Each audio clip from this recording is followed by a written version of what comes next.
ክቡራን ተመልካቾች እንደምን አመሻችሁ። የዕለቱን የአሻም ቢዝነስና ምጣኔ ሀብት ዜናዎች ከዚህ እንደሚከተለው ወደ እናንተ ማቅረብ ጀምራለሁ። በቅድሚያም የውጭ ሀገራት ገንዘብ ዕለታዊ ምንዛሬ ተመናቸውን እንዲሁም የዕለቱን የወርቅና የዕለቱን የነዳጅ ዋጋ እንከታተል።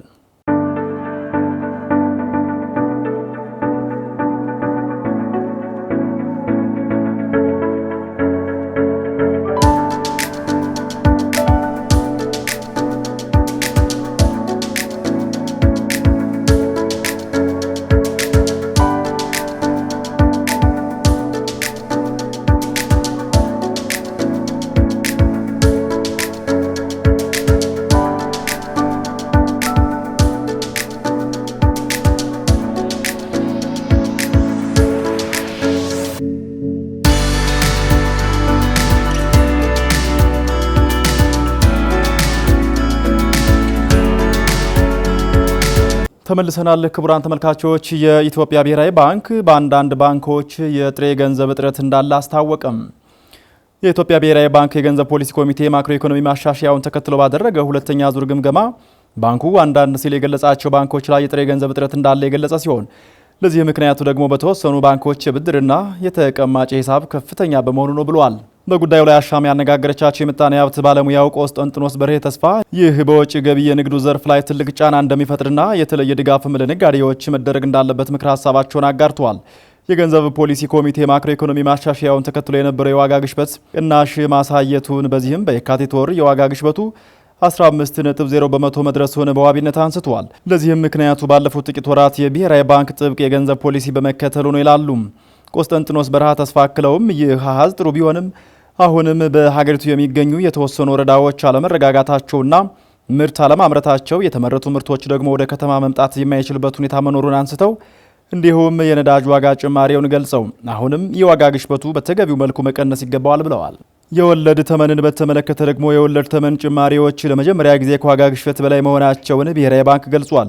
የምጣኔ ሀብት ባለሙያው በበኩላቸው ይህ አጠቃላይ የወለድ ሁኔታው ገበያውን መሰረት ባደረገ መልኩ እየተንሳፈፈ መሆኑን ያሳያል ማለታቸውን የዘገበው ሪፖርተራችን ቴዎድሮስ ፍቅሩ ነው። ባለፉት 6 ዓመታት ለግሉ ዘርፍ የሚቀርበው የፋይናንስ አገልግሎት 70 በመቶ ማደጉ ተገለጸም። የስራና ክህሎት ሚኒስትሯ ሙፈሪያት ካሚል ባለፉት 6 ዓመታት ለግሉ ዘርፍ የስራ ፈጠራ የሚቀርበው የፋይናንስ አገልግሎት 70 በመቶ ማደጉን ገልጸዋል። ይህም የሆነው የተለያዩ ዘርፉን የሚያበረታቱ የፖሊሲና የስትራቴጂ ማሻሻያዎች በመደረጋቸው በመሆኑ ነው ማለታቸውን አሻም ከተቋሙ ማህበራዊ ትስስር ገጽ ያገኘችው መረጃ ያመላክታል። ሙፈሪያት ካሚል ባስተላለፉት መልእክት ዋነኛ የስራ ዕድል ፈጣሪ ለሆነው የግሉ ዘርፍ ምቹ ምህዳር ለመፍጠር መንግስት በትኩረት እየሰራ እንደሚገኝ አስታውሰዋል። የስራና ክህሎት ሚኒስቴር ከሃይብሪድ ዲዛይን ጋር በጋራ ለመስራት የሚያስችል ስምምነት ሲፈራረም ሃይብሪድ ዲዛይን ከትራንስፖርት አገልግሎት ባሻገር በሚተገብራቸው ፕሮጀክቶች ከሚፈጠሩ የስራ ዕድሎች ሴቶችና ወጣቶችን እንዲሁም የአካል ጉዳተኞችን ጨምሮ ሰፊውን የህብረተሰብ ክፍል ተጠቃሚ ለማድረግ እንደሚሰራም ገልጿል። ነገር ግን ይህ ስምምነት ምን ያክል ዜጎች የስራ ዕድል ተጠቃሚ እንደሚያደርግ አሻም መመልከት አልቻለችም። ከዓለም አቀፍ የዜና አውታሮች ወዳገኘናቸው የቢዝነስ መረጃዎች ስናመራ ከ1 ቢሊዮን ፓውንድ በላይ የኮካ ፕላስቲክ ቆሻሻዎችን ወደ ውሃ ገንዳዎች ውስጥ ለማስገባት እየተሰራ መሆኑ ተገለጸ። ከ1 ቢሊዮን ፓውንድ በላይ የሚመዝኑ የኮካ ፕላስቲክ ቆሻሻዎችን ወደ ውሃ ገንዳዎች ውስጥ ለማስገባት ጥናት እየተደረገ እንደሆነ ተመላክቷል። እንደ አውሮፓውያን ዘመን አቆጣጠር በ2030 የኮካ ፕላስቲክ ምርቶች በግምት 1.33 ቢሊዮን ፓውንድ ማለትም 602,000 ሜትሪክ ቶን እንደሚደርሱና እነዚህን የፕላስቲክ ቆሻሻዎች ዓለም ላይ ወደሚገኙ ውቅያኖሶችና የውሃ መስመሮች ውስጥ በየዓመቱ እንደሚገቡ ይገመታል ሲል ፍራንስ 24 ዘግቧል። ፍራንስ 24 የደረሰው ሪፖርት እንደሚያስረዳው በጥቃቅን ፕላስቲኮች መስፋፋት ምክንያት በሰው ጤና ላይ ከጊዜ ወደ ጊዜ ካንሰር፣ መሃንነት፣ የልብ ህመምና ሌሎችም በሽታዎች እንደሚደርሱ ይገልጻል። በሳይንስ አድቫንስ በ2024 የተደረገ ጥናት እንደሚያሳየው ደግሞ ኮካ ኮላ የዓለማችን ከፍተኛ የፕላስቲክ አምራች ነው። የኩባንያው የፕላስቲክ አጠቃቀም እንደ አውሮፓውያን ዘመን አቆጣጠር በ2030 ከ4.13 ሚሊዮን ሜትሪክ ቶን በዓመት እንደሚበልጥ ትንበያ ተቀምጧል። በቻይና ባለፉት ዓመታት ከፍተኛ የታዳሽ ኃይል ግንባታ መደረጉ ተገለጸ። በቻይና ባለፉት ዓመታት ታይቶ በማይታወቅና ከፍተኛ በሆነ ሁኔታ በቻይና ውስጥ የታዳሽ ኃይል ግንባታ መከናወኑን ዓለም አቀፉ የታዳሽ ኃይል ኤጀንሲ አስታወቀ።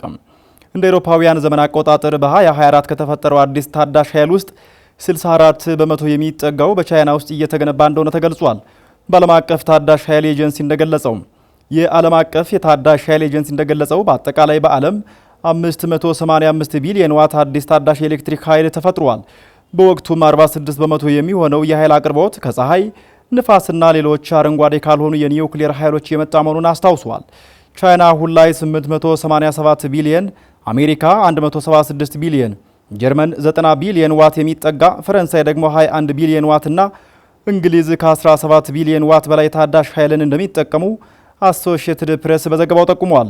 የተባበሩት መንግስታት ድርጅት የአየር ንብረት ኃላፊ ሲሞን ስቲል አውሮፓንና ሌሎች በኢንዱስትሪ የበለጸጉ ሀገራትን የቻይናን ተሞክሮ እንዲወስዱ ጠይቀዋል ሲል የዘገበው አሶሺየትድ ፕሬስ ነው። የዕለቱ የአሻም የቢዝነስና ምጣኔ ሀብት ዜናዎች ተጠናቀዋል።